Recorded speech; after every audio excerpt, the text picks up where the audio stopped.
if you truly practice like that level of gratitude or embracing the emotions of your future, you're literally, if you understand, you're changing your gene expression when you're doing it. You're strengthening your immune system when you do it.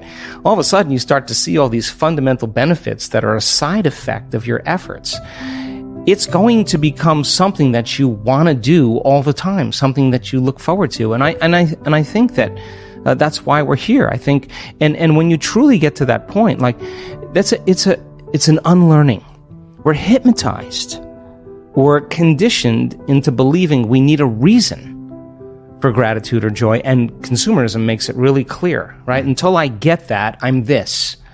But what if you've been creating, and every time you have the thought of your future, you've done it so many times it makes you feel like you're connected to your future? Well, that's a conditioning as well.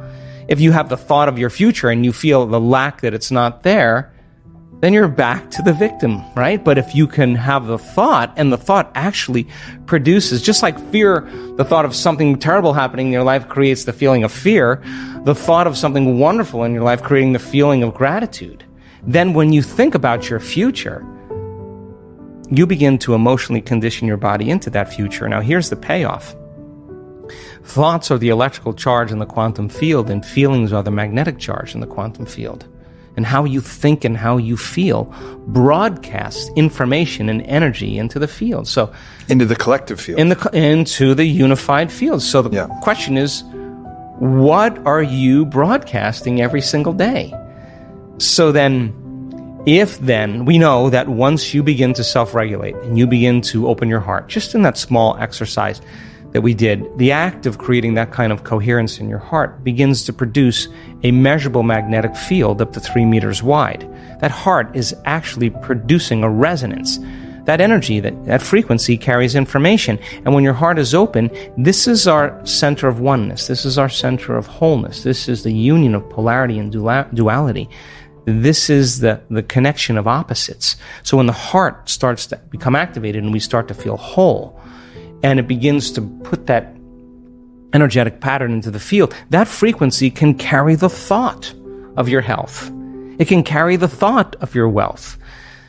And the frequency of suffering carries different thoughts. It can't carry the thought of health. Well, modern psychology calls it systematic desensitization. Mm-hmm. What you do is, if you want to desensitize someone to a fear of something, you have them imagine being in it and working on practicing surrendering to the fear or getting beyond the fear, relaxing and calming down. And so you're breaking, it's called inhibition.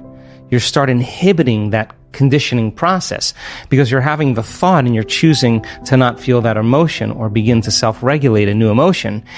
And the research shows that if you do that properly, there are afferent fibers from the heart that go right to the amygdala, straight to the amygdala. And what it does is it shuts the lights out for fear. It lowers the volume for pain and suffering. And it cools off the circuits for that kind of tenacity and aggression. And what happens is you get this resetting of a baseline. And so now the person is more safe.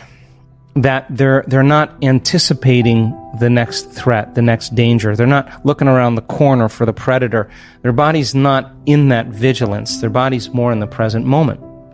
And so you begin to desensitize yourself when you confront the fear, or you confront the possible scenario, and you begin to choose a different emotion, or you break from that emotion. And because people do they do the opposite really well. They think about the worst thing that's going to happen to them in their lives, and then they say, no, it could even get worse. And they begin to emotionally feel the fear before it happens. And they're conditioning their brain and body to subconsciously become the mind of fear. Do it enough times, and your body is going to have a panic attack without you.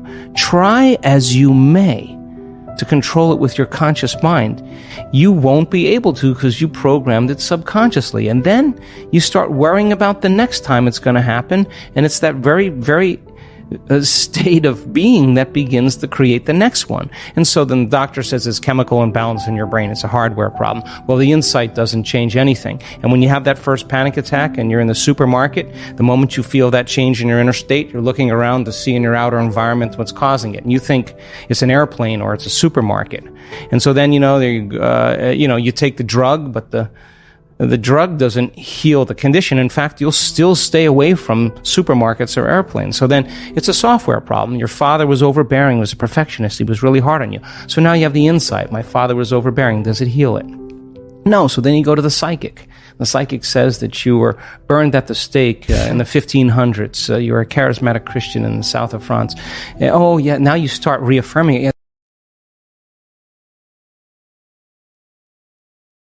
This is why I am this way, or Mercury's in retrograde. Really? 93 million miles away, some planet is controlling who that's what's reason for my fear. People will come up with all kinds of reasons, but sooner or later, you're going to have to confront yourself. We have hundreds and hundreds and hundreds of brain scans of people who have had anxiety and that just don't have it anymore. These are professionals. These are dentists, engineers. These are nurses, people that really were struggling a great deal with it. You cannot be anxious if you're in the present moment, and it's just a skill. So we have activities in every one of our week-long events where we know that people can do brain and heart coherence. We got the scans to prove it, and then we say, okay, now that we know that you can do it, let's go 38 floors up on the hotel and let's rappel off the side of the hotel. And this is not about an adrenal rush. This is actually about the opposite. We got heart rate monitors on them, and this is the moment. This is the moment when you're standing up there. Can you breathe? Can you stay in your body? Can you relax? And the more you rehearse, I always say to them, what are you going to do when you get up there? Because if you don't know what you're going to do up there, you're going to throw a program in there and you're going to get fearful and go unconscious. But if you can stay conscious and you're reviewing what you're going to do and you start practicing, you're priming your brain and body for that experience. So what's the significance of that? Overcome that in brain and heart coherence, you'll walk into your life and you'll use the same thing in the same circumstances when you're faced with fear in your life. And you won't be gripped by it.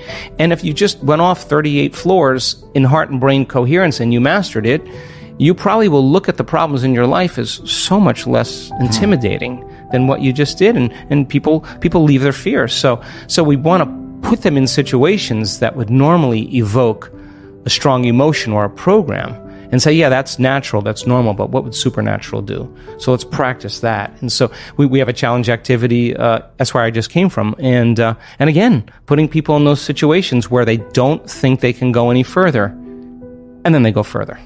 And that's what we want them to do, because going further means they're going against thousands of years of programming, thousands of years of fear and conditioning. And when it happens, they're liberating energy. And that's available energy for them to heal with. That's available energy for them to create a new life with.